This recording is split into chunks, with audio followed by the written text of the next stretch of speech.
আজকে আমি দেখাবো আপনাদের শীতের সবজি দিয়ে কিভাবে দেশি কই মাছ রান্না করতে হয়। শীতের সবজি হলো পালং শাক, আর আজকে আমি আপনাদেরকে দেখাবো শীতের সবজি পালং শাক দিয়ে দেশি কই মাছ রান্না করা। তো ফুল ভিডিওটা দেখার জন্য সবাইকে অনুরোধ করছি। পালং শাক তো আমরা সবাই খাই, আর শীত মানেই সবজি বাহার। যে কোনো সবজি দিয়েই আপনারা এভাবে দেশি কই মাছ রান্না করতে পারেন। প্রথমে আমি এখানে ছোট ছোট করে কেটে নিয়েছি, আপনারা চাইলে হাত দিয়ে একটু ছিঁড়ে নিতে পারেন।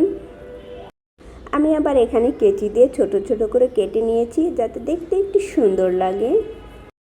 আর পালং শাকটা আপনারা শিং মাছ দিয়ে বা চিংড়ি মাছ দিয়েও ভেজে খেতে পারেন। সব ধরনের সবজি দিয়েই এভাবে রান্না করলে অনেক মজা হয়। তো এখানে আমি পালং শাকটাকে সুন্দর করে কেটে নিয়েছি। এখন ভালো করে ধুয়ে নিচ্ছি, কারণ অনেক কাদামাটি থাকে, এই কারণে 3 থেকে 4 বার বা 5 বার এখানে আমি ধুয়ে নিয়েছি। এরপরে আমি আপনাদেরকে দেখাবো কই মাছগুলো কিভাবে সব মশলা দিয়ে মাখিয়ে রেখে দিবেন। তো প্রথমে এখানে দিয়েছি 2 চামচের মতো পেঁয়াজ বাটা। এরপরে দিয়েছি কিছু কাঁচামরিচ, আপনারা চাইলে কাঁচামরিচটাকে বেটেও দিতে পারেন। এরপরে দিয়েছি জিরা বাটা 1/2 চামচের মতো। এখন দিয়ে দিচ্ছি রসুন বাটা 2 চামচের মতো। এরপরে দিয়ে দিচ্ছি স্বাদ মতো লবণ। প্রথমে লবণটা একটু অল্পই দিতে হবে, কারণ পরে আবার শাকের সঙ্গে দিতে হবে, এই কারণেই। এরপরে দিয়ে দিচ্ছি সামান্য পরিমাণ হলুদ। এখন সব কিছু একসঙ্গে ভালো করে মাখিয়ে নিতে হবে। এখানে আমি ফ্রিজের সব মশলা ব্যবহার করেছি, এই কারণে একটু পানি পানি হয়ে গেছে। তো আমার মাখানো হয়ে গেছে। এরপরে 6 থেকে 7 মিনিটের জন্য রেখে দেব। যদি আপনারা মাছটা আগে থেকেই মশলা দিয়ে 6 থেকে 7 মিনিট বা 10-15 মিনিট মাখিয়ে রেখে দিন, তাহলে সব মশলাগুলো মাছের ভিতরে সুন্দর করে ঢুকে যাবে। এখন পরবর্তী স্টেপে চলে যাচ্ছে।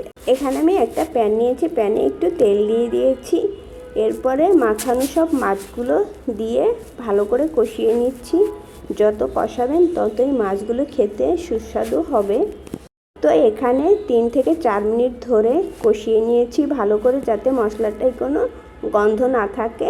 তো আমার কষানো হয়ে গেছে।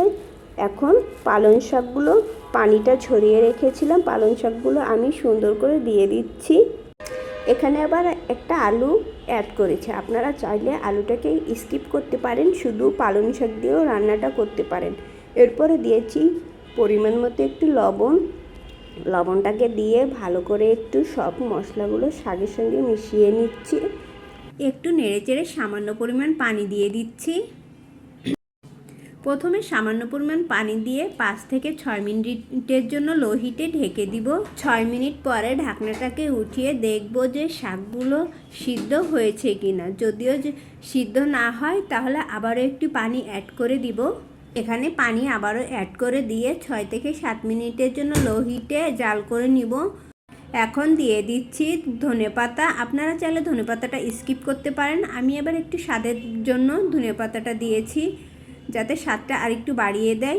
এখন একটু লবণটা একটু দেখতে হবে যে লবণ হয়েছে কিনা। যদি লবণ না হয়ে থাকে তাহলে আবারও একটু লবণ দিতে হবে। পালং শাকের মাখানো তরকারি হয়ে গেছে। এখন চুলা থেকে নামিয়ে একটু পরিবেশন করে নিব। প্রিয় দর্শক, আমার ভিডিও যদি আপনাদের কাছে বুঝতে অসুবিধা হয় তাহলে অবশ্যই কমেন্ট বক্সে জানাবেন। পালং শাকের তরকারি রান্না হয়ে গেছে। তো আমার ভিডিওটা এখানেই আমি শেষ করছি। সবাইকে আল্লাহ হাফেজ।